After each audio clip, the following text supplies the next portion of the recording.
అందరికీ. నా పేరు పి స్వప్నహరిత. నేను కేపీ పాఠశాలలో 8వ తరగతి చదువుతున్నాను. ఈరోజు ఛందస్సు గురించి చెప్పబోతున్నాను. పద్యాలలో, గేయాలలో ఉండే మాత్రలు, గురులఘువులు, గణాలు, ఎత్తులు, ప్రాసాలు మొదలైన వాటిని గురించి తెలియజేసేదే ఛందస్సు. ఛందస్సు రెండు రకాలు: లఘువు, గురువు. లఘువు ఏకమాత్ర కాలాల్లో ఉచ్చరించేది. దీనిని లా అక్షరంతో సూచిస్తారు. దీని గుర్తు నిలువ గుర్తు. లఘువులను ఎట్లా గుర్తించాలో చూద్దాం. దీర్ఘాక్షరాలు కానివి: ఆ, ఈ, ఏ, ఓ, క.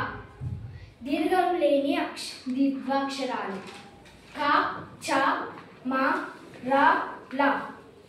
దీర్ఘాక్షరం లేని సంయుక్తాక్షరాలు: జ్ఞ, జ్ఞ, జ్ఞ, చ, త్య. గురువు రెండు మాత్ర కాలంలో ఉచ్చరించేది. దీనిని గా అనే అక్షరంతో సూచిస్తారు. దీని గుర్తు యు. దీర్ఘాక్షరాలు: ఆ, ఈ, ఉ, ఏ, ఓ. ఐ, ఓ లతో కూడిన హల్లులు: కై, రై, గై, పై, రౌ.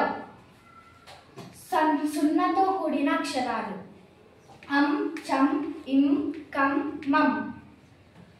విసర్గతో కూడిన అక్షరాలు: కం, కహ, మహ, యహ, వహ, షహ.